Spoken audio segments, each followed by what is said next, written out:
Merci de nous rejoindre sur le chemin vers la maturité. Ici, nous sommes convaincus qu'en écoutant et en lisant chaque jour la parole de Dieu, nous serons transformés à son image, grandir tel qu'il veut, être tel qu'il veut. Nous sommes en train d'exploiter actuellement les livres Une vie motivée par l'essentiel, écrit par Rick Warren, sélectionné par Dr Jonathan Batso, la lecture des Grâces Mouissa. 19e jour, 19e chapitre, approfondir la vie communautaire.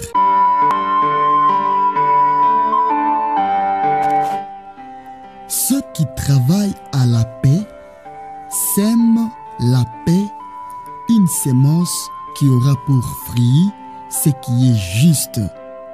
Jacques 3, 18. Ils persévéraient dans l'enseignement des apôtres, dans la communion, dans la fraction du pain et dans les prières. Ils persévéraient dans l'enseignement des apôtres, dans la communion fraternelle, dans la fraction du pain et dans les prières. Acte 2, 42. La communion nécessite un engagement. Seul le Saint-Esprit peut créer une véritable communion entre chrétiens. Mais il ne le fait qu'à partir de nos choix et de nos engagements. Paul souligne d'ailleurs cette double responsabilité en écrivant « Efforcez-vous de maintenir l'unité que donne l'Esprit Saint par la paix qui vous lie les uns aux autres. » Éphésiens 4, verset 3. Pour créer une communauté chrétienne aimante, il faut à la fois la puissance de Dieu et nos propres efforts. Malheureusement, beaucoup de gens grandissent dans des familles où les relations sont mauvaises. Ils ne savent donc pas comment créer une vraie communion et doivent apprendre à entretenir de bonnes relations avec les autres membres de la famille de Dieu. Heureusement, le Nouveau Testament nous donne des instructions à ce sujet. Paul écrit « Je t'écris cependant tout cela afin que tu saches comment on doit se comporter dans la famille de Dieu, c'est-à-dire dans l'église du Dieu vivant. » 1 Timothée 3, 14 à 15. Si vous souhaitez vivre une communion plus profonde au sein de votre petit groupe et de votre église, il vous faudra faire certains choix difficiles et prendre des risques. Approfondir la vie communautaire exige de la franchise. Vous devez avoir le courage de dire la vérité avec amour.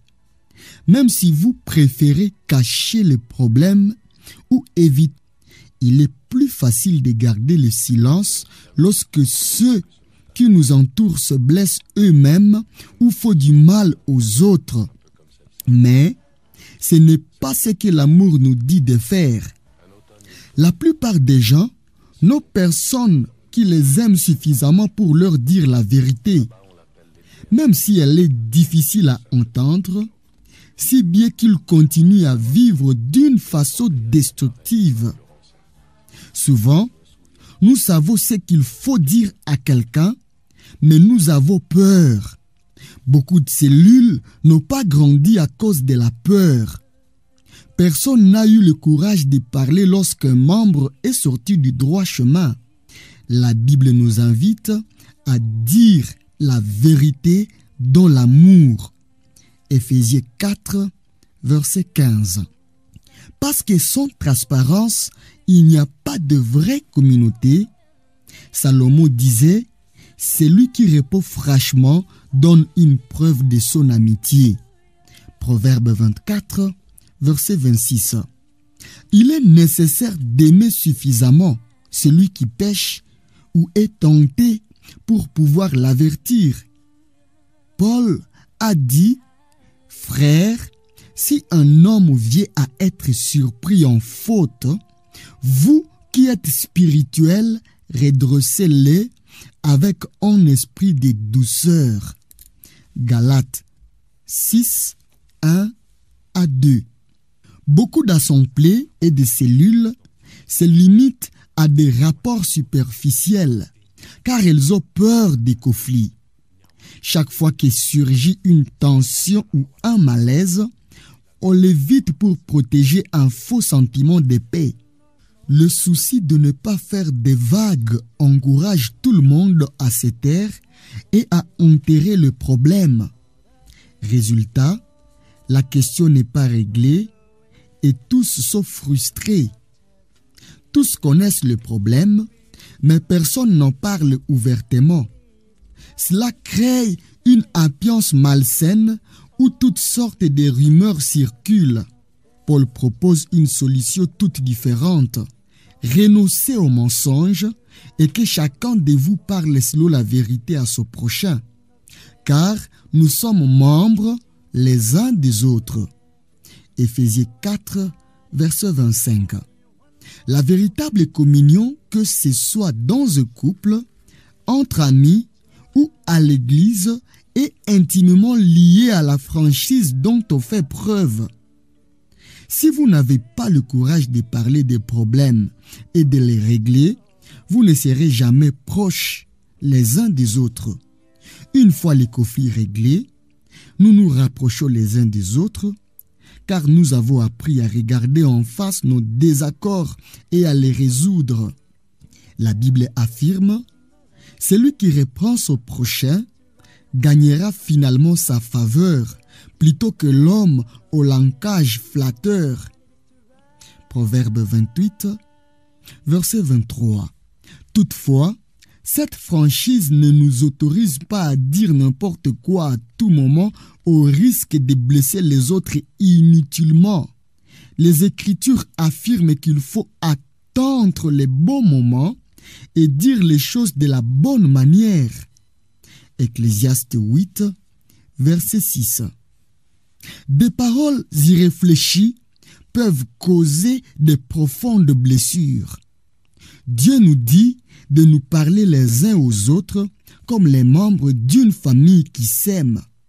N'adresse pas des reproches avec dureté à un vieillard, mais exhorte-le comme s'il était ton père.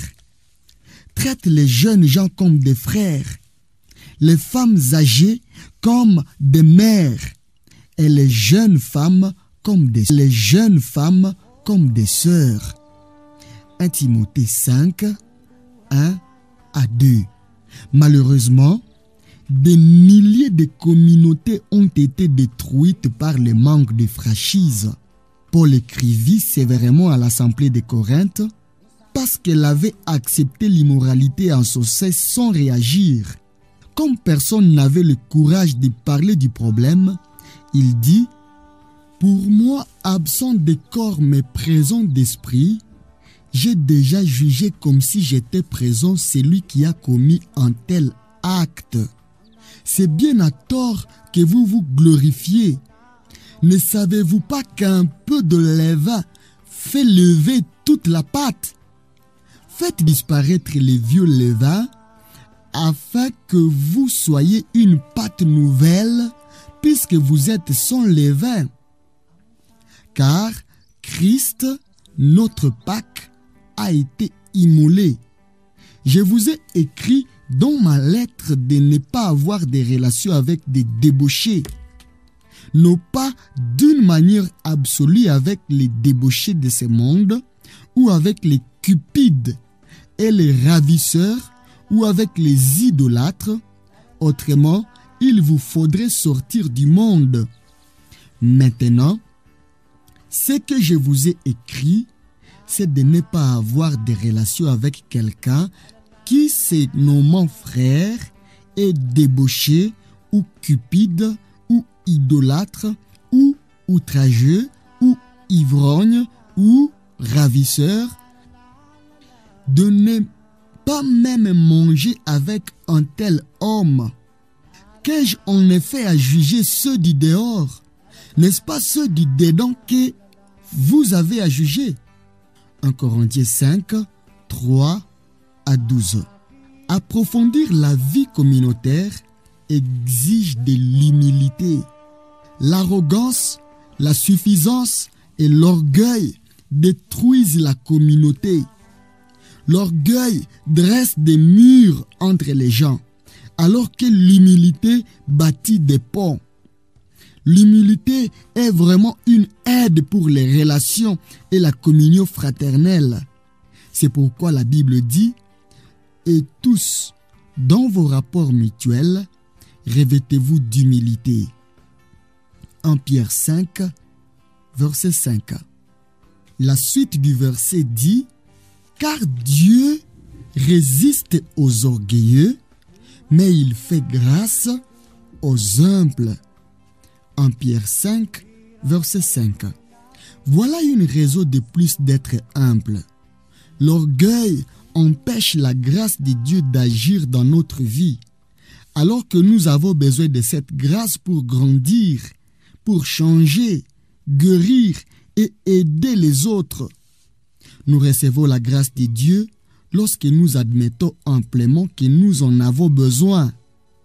La Bible dit que chaque fois que nous devenons orgueilleux, nous vivons en opposition à Dieu. C'est une manière de vivre insensée et dangereuse. Vous pouvez développer votre humilité ainsi en admettant vos points faibles, en supportant les faiblesses des autres, en acceptant les remarques et en considérant les autres supérieurs à vous. Paul Kosea: vivez en bon accord les uns avec les autres. N'ayez pas la folie des grandeurs, mais acceptez des tâches modestes. Ne vous prenez pas pour des sages. Romains 12, verset 16. Et il écrivit aux chrétiens de Philippe: ne faites donc rien par esprit de rivalité ou par un vain désir de vous mettre en avant. Au contraire, par humilité, considérez les autres comme plus importants que vous-même et que chacun regarde non ses propres qualités, mais celles des autres. Philippiens 2, 3 à 4. Être humble, ce n'est pas avoir une mauvaise opinion de soi, mais moins penser à soi et davantage aux autres. Les gens humbles sont tellement occupés à servir les autres qu'ils ne pensent pas à eux-mêmes. Approfondir la vie communautaire exige de l'amabilité. Il s'agit de respecter les différences et les sentiments de chacun et de faire preuve de patience envers ceux qui nous agacent. La Bible dit que chacun de nous cherche à plaire à son prochain pour son bien en vue de le faire grandir dans la foi. Romains 15, verset 2. Paul encourageait les chrétiens par l'intermédiaire de Tite à être pacifiques, conciliants, pleins de douceur envers tous les hommes. Tite 3, verset 2. Dans toutes les assemblées et dans tous les petits groupes, il y a au moins une personne difficile, avec des besoins émotionnels particuliers, des sérieux complexes et de mauvaises habitudes. Elle est très mal à l'aise en société et a besoin d'une grâce toute spéciale. Le Seigneur place ce genre de personnes parmi nous, à la fois pour les aider et pour nous former. Elle nous donne l'occasion de grandir et éprouve notre esprit d'équipe. Allons-nous les aimer comme de frères et sœurs à part entière et les traiter avec dignité? Dans une famille, aucun membre n'est rejeté parce qu'il est stupide ou laid. Il est accepté et protégé car il est membre de la famille. Il en fait partie. De même, la Bible nous dit: ayez de l'affection les uns pour les autres, comme des frères qui s'aiment. Mettez du zèle à vous respecter les uns les autres. Romains 12, verset 10. En réalité, nous avons tous nos particularités et nos points faibles. Mais la communauté n'a rien à voir avec les affinités naturelles. La base de notre communion, c'est notre relation avec Dieu. Nous formons une famille. Découvrir d'où viennent les gens est important. Apprenez à connaître leur histoire. Quand vous saurez par où ils sont passés, vous deviendrez plus compréhensif. Au lieu de penser à tout ce qu'ils doivent encore faire, regardez tous les chemins qu'ils ont déjà parcourus malgré leurs blessures. Être aimable, c'est aussi ne pas mépriser les doutes des autres. Ce n'est pas parce que vous n'éprouvez pas un sentiment donné vis-à-vis d'une situation que l'autre ne doit pas l'éprouver. Dans une vraie communauté, les gens se sentent suffisamment en confiance pour évoquer leurs doutes et leurs appréhensions sans être jugés. Approfondir la vie communautaire exige de la confidentialité. Les gens s'ouvriront et parleront de leurs blessures, de leurs besoins et de leurs erreurs s'ils se sentent bien accueillis, acceptés et placés dans un climat de confiance. Il ne faut cependant pas garder le silence si votre frère ou votre sœur pêche. Ce qui est dit au sein du groupe restera dans le groupe et sera réglé par les membres du groupe. Le Seigneur déteste nous voir raconter aux autres ce que nous avons appris dans notre petit groupe, surtout si nous le faisons habilement passer pour un sujet de prière pour aider la personne concernée. Dieu dit: le fourbe sème la discorde et les rapporteurs sèment la brouille entre les amis. Proverbe 16, verset 28. Le fait de raconter des choses confidentielles blesse et divise. Et Dieu nous demande clairement de punir ceux qui créent des divisions parmi les chrétiens. Même s'ils se mettent en colère et quittent votre groupe ou votre assemblée parce que vous leur avez reproché leurs mauvaises paroles, la communion fraternelle au sein de l'assemblée est plus importante que n'importe quel individu. Approfondir la vie communautaire exige des rencontres fréquentes. Vous devez rencontrer souvent, régulièrement, les membres de votre groupe ou de votre assemblée pour créer une vraie communion. Les relations prennent du temps. La Bible nous conseille: n'abandonnons pas nos assemblées, comme certains ont pris l'habitude de le faire. Au contraire, encourageons-nous les uns les autres. Hébreux 10, verset 25. Nous devons prendre l'habitude de nous réunir. Il faut passer du temps avec les autres. Beaucoup de temps pour construire une relation profonde. Le manque de temps explique le fait que la communion fraternelle est si superficielle dans de nombreuses assemblées.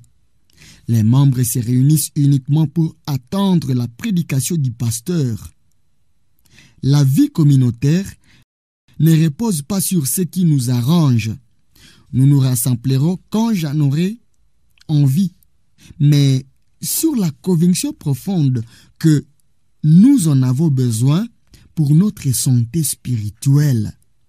Si vous souhaitez vivre une véritable communion, il vous faudra assister aux rencontres même quand vous n'en aurez pas envie, parce que vous savez que c'est important. Les premiers chrétiens, quant à eux, se réunissaient tous les jours. Ils étaient chaque jour tous ensemble assidus au temple. Ils rompaient le pain et prenaient leur nourriture avec joie et simplicité de cœur. Acte 2, 46. La communion prend du temps.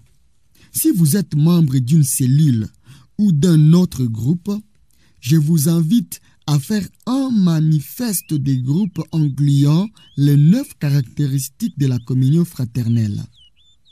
Faire part de ses vrais sentiments, l'authenticité, s'encourager les uns les autres, la réciprocité, se soutenir, la compassion, se pardonner, la miséricorde, se dire la vérité avec amour, la franchise, admettre ses faiblesses, l'humilité, respecter les différences, l'amabilité et ne pas cancaner, la confidentialité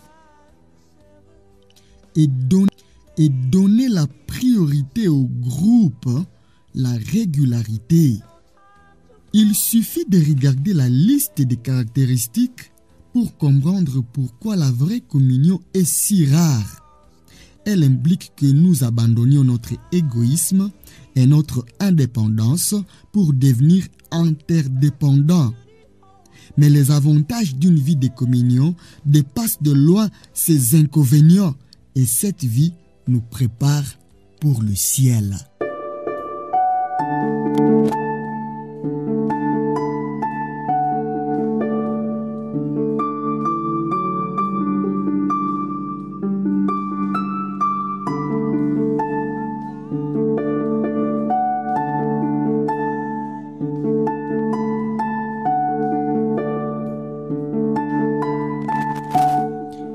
Jour 19.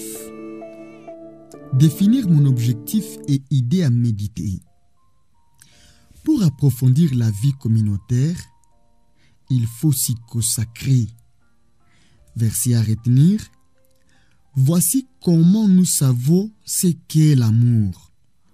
Jésus-Christ a donné sa vie pour nous. Donc, nous aussi, nous devons être prêts à donner notre vie pour nos frères. 1 Jean 3, verset 16. Question à me poser. Comment puis-je aider ma cellule et mon église à développer les caractéristiques d'une véritable communion?